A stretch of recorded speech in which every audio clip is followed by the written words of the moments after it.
नमस्कार, शारदास किचनमध्ये आपले स्वागत आहे। बऱ्याच जणांना टमाट्यांची भाजी आवडत नाही, पण तुम्ही अशा पद्धतीने ही भाजी केली तर सर्वजण आवडीने खातील इतकी ही भाजी छान होते। तर ही भाजी कशी करायची आज आपण या व्हिडिओमध्ये बघणार आहोत। चला तर मग रेसिपीला सुरुवात करूया। 8-10 हिरव्या मिरच्या घेतल्या आहे मी। ह्या मिरच्या खूपच फिक्या आहे म्हणून जास्ती घेतल्या आहे। तिखट असल्या तर कमी मिरच्या घ्याव्या लागतील। कढईमध्येच भाजून घेते आहे मी। आपल्याला भाजी पण कढईमध्येच करायची आहे म्हणून म्हटलं कढईमध्येच शेंगदाणे आणि मिरच्या भाजून घेऊया।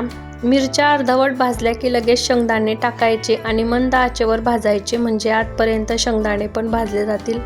आधीच शेंगदाणे आणि मिरच्या सोबत टाकल्या तर शेंगदाणे भाजले जातात आणि मिरच्या कच्च्या राहतात, म्हणून आधी मिरच्या थोड्याशा भाजून घ्यायच्या मग शेंगदाणे टाकायचे। बघा, शेंगदाणे आणि मिरच्या भाजल्या गेल्या आहे। मिरच्या आणि शेंगदाणे व्यवस्थित जर भाजले तर भाजी छान लागते, नाहीतर मसाला कच्चा लागतो, म्हणून मिरच्या शेंगदाणे व्यवस्थित भाजून घ्यायचे। मी लसूण पण टाकून घेतला आहे त्यामध्ये आणि भरपूर असा कोथिंबीर टाकायचा मसाला वाटताना, म्हणजे भाजी छान लागते खायला आणि कलर पण छान येतो भाजीला। त्याच कढईमध्ये मी 1 पडी तेल टाकून घेतलं होतं। तेल तापलं आहे आणि पाव चमचा जिरं टाकलं आहे। जिरं छान तडतडलं की त्यामध्ये टोमॅटो टाकून घ्यायचे। मी मध्यम आकाराचे 4 टोमॅटो बारीक फोडीमध्ये कापून घेतले आहे। जेवढे टोमॅटो तेलामध्ये फ्राय केले तेवढी भाजी अप्रतिम लागते खायला। टोमॅटो परतून झाले की त्यामध्ये थोडीशी हळद आणि मीठ पण टाकून घ्यायचं।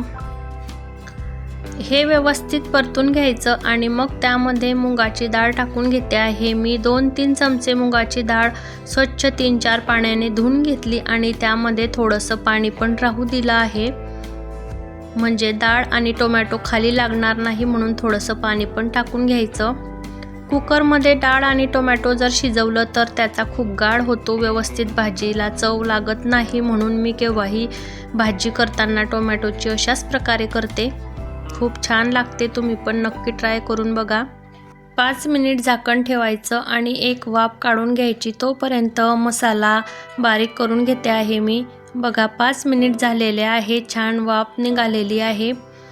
आता हे एका डिशमध्ये काढून घेऊया। बघा, छान टोमॅटो पण मऊ झालेले आहे आणि अगदी फोडी फोडी दिसत आहे, अजिबात टोमॅटोचा गाढ झालेला नाही आहे। डाळ आणि टोमॅटो काढून घेतलं आणि त्याच कढईमध्ये 2 पड्या तेल तापायला ठेवलं होतं। तेल पण तापलेलं आहे। पाव चमचा जिरं टाकून जिरं पण छान तडतडू द्यायचं आणि मग मसाला टाकायचा। मसाला मंद आचेवर परतायचा, म्हणजे व्यवस्थित परतला जातो। हा मसाला कच्चा ठेवायचा नाही, नाहीतर भाजी बेचव लागते। अगदी कच्चा कच्चा मसाला लागतो, म्हणून मंद आचेवर तेल सुटेपर्यंत मसाला परतून घ्यायचा। चिमूटभर हळद पण टाकायची। आपण टोमॅटो आणि डाळ शिजताना पण टाकली आहे म्हणून थोडीशीच टाकायची। जसा जसा मसाला परतला जातो तसा तसा मसाल्याला तेल सुटते आणि मिक्सरच्या भांड्यामध्ये मी थोडंसं पाणी टाकून घेतलं होतं, म्हणजे जो मसाला लागलेला आहे मिक्सरच्या भांड्याला तो पण निघून जाईल आणि मसाला पण खाली कढईला लागणार नाही। बघा, मसाल्याला किती छान तेल सुटलेलं आहे, बघू शकता। मसाला परतून झालेला आहे। शिजवलेली डाळ टोमॅटो टाकून घेऊया।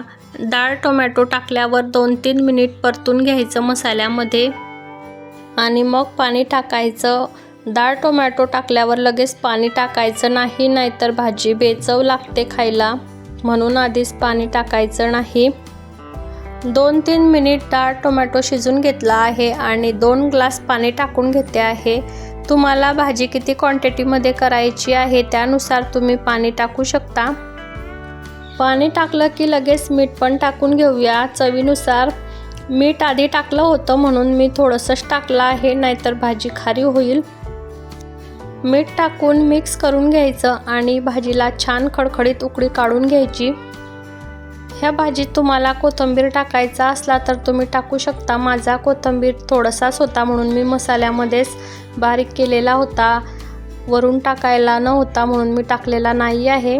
बघा, छान खडखडीत उकळी आलेली आहे भाजीला आणि तरी पण छान आलेली आहे। शेंगदाण्यांच्या भाजीला कमी तेल टाकलं तरीही छान तरी येते आणि त्या भाज्यांना कमीच तेल टाकायचं। भाजी शिजून झालेली आहे। बघू शकता किती चमचमीत भाजी दिसत आहे।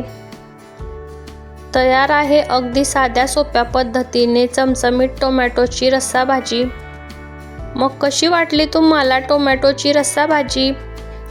तुम्हाला जर रेसिपी आवडली असेल तर चॅनलला लाईक करा, शेअर करा आणि ज्यांनी अजून सबस्क्राईब केलं नसेल त्यांनी सबस्क्राईब पण करून घ्या, जेणेकरून तुम्हालाही अशाच नवनवीन रेसिपी बघायला मिळतील। भेटूया अशाच एका नवीन रेसिपी सोबत पुढच्या व्हिडिओमध्ये। धन्यवाद।